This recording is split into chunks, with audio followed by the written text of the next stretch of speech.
Bonjour, la vidéo d'aujourd'hui est consacrée à la résolution de l'exercice 2 de votre feuille de travaux dirigés. Alors, je vous arrête tout de suite, il n'est absolument pas question pour moi de vous donner les solutions, mais plutôt de vous indiquer la méthode à suivre pour résoudre cet exercice et ce type d'exercice. On vous pose comme question, enfin on vous soumet la situation suivante, vous avez un carreleur qui a posé du carrelage, plutôt logique jusqu'ici, chez 3 clients, et vous avez les prix facturés et les surfaces qui ont été carrelées. Alors, pour, euh, pour résoudre un tel problème, eh bien en fait, il est très utile, peut-être même indispensable, de faire un tableau de proportionnalité. Tableau de proportionnalité dans lequel on va mettre le prix et la surface. Donc je vais commencer par mettre la surface ici, elle est en mètres carrés, et le prix ici qui est en euros.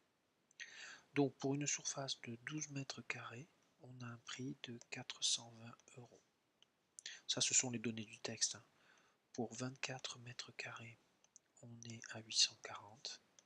Et pour 48 euros, c'est plutôt l'inverse de ce que j'allais dire, on est à 1680. Je vais poursuivre mon tableau, on va voir pourquoi.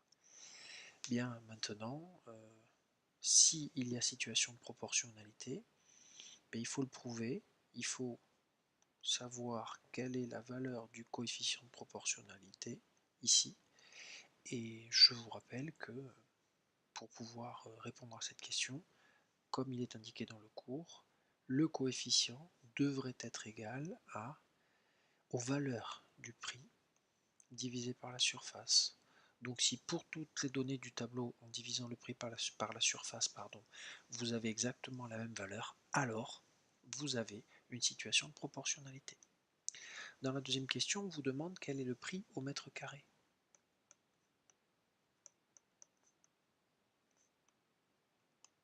Ça veut tout simplement dire qu'on vous demande le prix pour 1 mètre carré. Voilà ce que ça veut dire. Alors, si jamais la situation était une situation de proportionnalité, à ce moment-là, qu'est-ce qu'il suffit de faire? Il suffit de mettre la surface de 1 mètre carré dans votre tableau et d'en déduire la valeur correspondante ici, soit en utilisant un produit en croix, soit en utilisant la valeur du coefficient de proportionnalité que vous avez trouvé. Voilà. Alors, juste une petite remarque.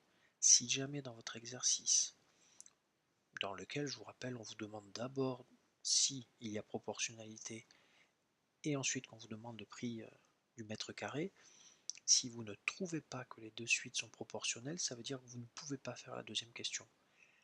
Je pense que si vos calculs montrent qu'il n'y a pas de proportionnalité, vous pouvez les reprendre, vous avez certainement fait une erreur.